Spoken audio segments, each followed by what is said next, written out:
Hey guys, okay, Hello. so Cody has been paid. Woo! Yay! So you guys saw us do our cash envelope stuffing for February. We've already pulled out pretty much all of the stuff that we needed. You'll see here we have like our grocery money. This is what we have left. Gas, for propane for the dog, all of our sinking funds for this month. We already pulled out all the cash for that. And all of our bills for the rest of the month are paid. So we're just going to go through and kind of update with the rest of the stuff. So we need to pay the other half of rent. So that's going to be another $450? $350? Yep, that looks about right. So another $350 for rent. Car's been paid, internet's been paid, all of these bills have been paid. I know that we need a little extra for our cell phone bill this month, so I'm just going to top that to the whole $120. Credit card fees have been charged and paid already this month. All of our subscriptions are budgeted for and have either already been paid or will be paid. Our living expenses, I think we should still be good. We're actually doing really good for gas this month considering how many trips we've had to make and will continue to make. But I think 180 should be good for the rest of the month, eh, for gas? Yeah, it should be good. It's a short month. Groceries we're still doing pretty good on. We have $267 left. The rest of this, we're not going to touch anything else right now. We do have to budget for the hotel this month, so I'm actually going to put in 300. Actually, no. Sorry. 280. Should be good. And then date night. Now, do you want to budget anything for those 2 days that we're going to be in the city? Yeah. How much do you want to budget? 150? 150? Okay, so we're going to put in 150 for the 2 days that we're in the city for date night. We still have some dining out money. Still have my spending money. These cash envelopes for savings have already been stuffed this month, and that's about it. So all of our bills are paid for this month. We've got just over $2,000 left to be budgeted. Now we could either go into March and start budgeting for some of this stuff. It's still pretty early in the month. We know that this paycheck, Cody won't get anything because he's been home this whole week. But he'll get paid again on March 1st, and then I get paid again on March 4th. So, I don't know. Do you want to budget going into March, or do you just want to put all of this onto the credit card? Let's split up a little bit between spending money and put the rest on the credit card. Okay, so how much do you want for spending money? I don't know, $100 each? Okay, so we're going to put in another $100 each here. So we will wind up taking that out. So I'm just going to make a note here in my notes app as to what we're going to be withdrawing. And that is as of February 14th, 2018.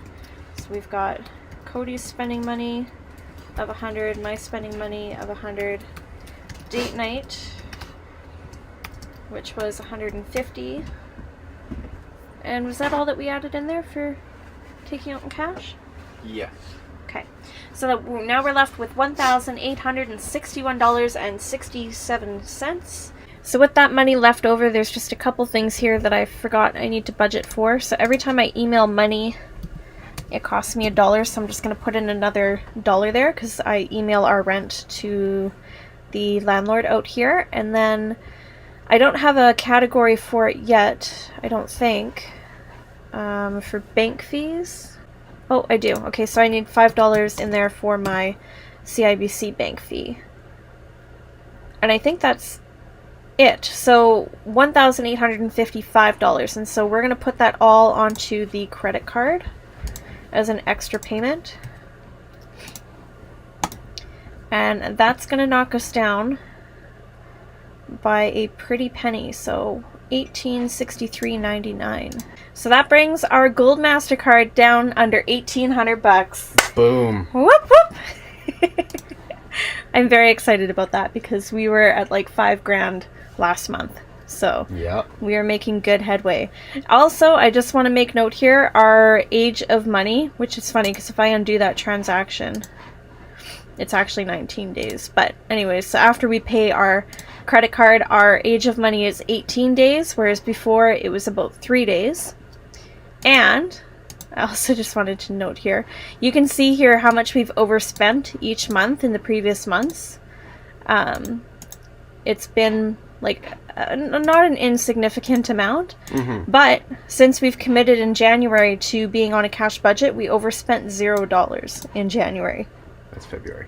Nope, this is January. Overspent in Jan. Oh. Because it's looking at your month prior. Gotcha. And then same thing for February so far. We've overspent 0. Nice. And then this is showing negative just because it's coming out of up here. Sorry. So there we go. So we are back to $0. Every dollar we had has been given a job. It knows what it's doing. We know where our money's going. And I think we feel pretty darn good about our financial progress over the last 60 days here. Yeah. Okay, so one last thing. I was just looking back over some of our videos, and it seems like, of course, we've been able to crush so much debt and so forth and budget so well because we are making an abundance of money. So I guess one point on that is it's fairly recently that's been the case. We had a couple years of fairly turbulent financial times. But I also remember getting really upset watching other people's budgeting and, you know, of course you did it so fast. Of course you're doing it so well. Look at all the extra you had.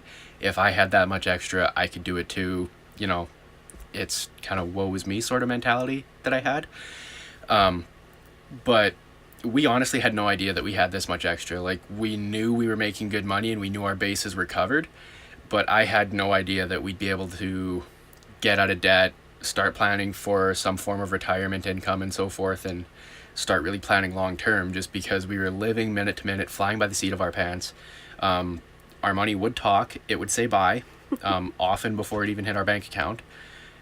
So we had no idea really that we had that much money, and it's only been the last little while since I got frustrated. I suggested Valerie and I do a date night for, I think, like 2 nights. I wanted to like get a hotel and go to the Keg or something, and she said we had no money. And I happen to know that I just got like a $3,000 check, and I was like, what do you mean we have no money? Like, back up, explain things to me. So that was kind of the impetus for us to really get committed to looking into our budget and researching finances, and we ultimately ended up finding David Ramsey and learning about snowballing debt, buying into the baby steps on an emotional level, and really getting committed to our budget. And look what we've been able to accomplish in like a handful of days, basically.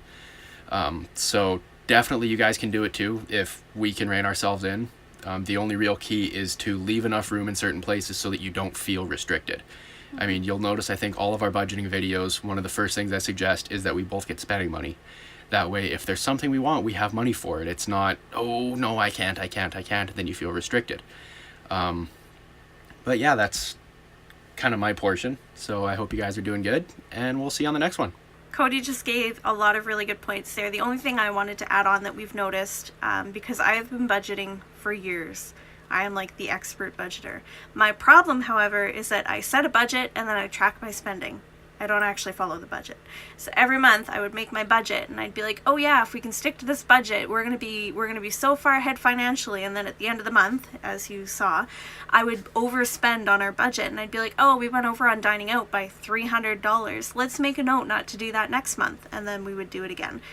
So my biggest learning experience has been make a budget and stick to it. And that's where the cash envelopes come in really handy. I can't tell you how many times we've gone out and I've wanted to buy something and I can't because I only have cash in my wallet, and whatever I have in my wallet is all I have to spend. Whereas before, we would keep it all in the bank account. We'd say, well, technically we have this much money, so let's just, move some stuff around and spend it. And we would way overspend on our budget. So stop tracking your spending, or just tracking your spending, and actually stick to your budget.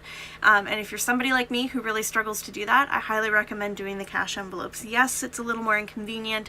Yes, it takes more time to track it, but that's the point. It's that it's inconvenient and takes time, so it's always on your mind as to what you're spending and what you're spending it on. And I'm completely comfortable now making that trade-off because it is helping us to get ahead financially. So we hope you guys enjoyed this video, and we will chat with you next time. Bye!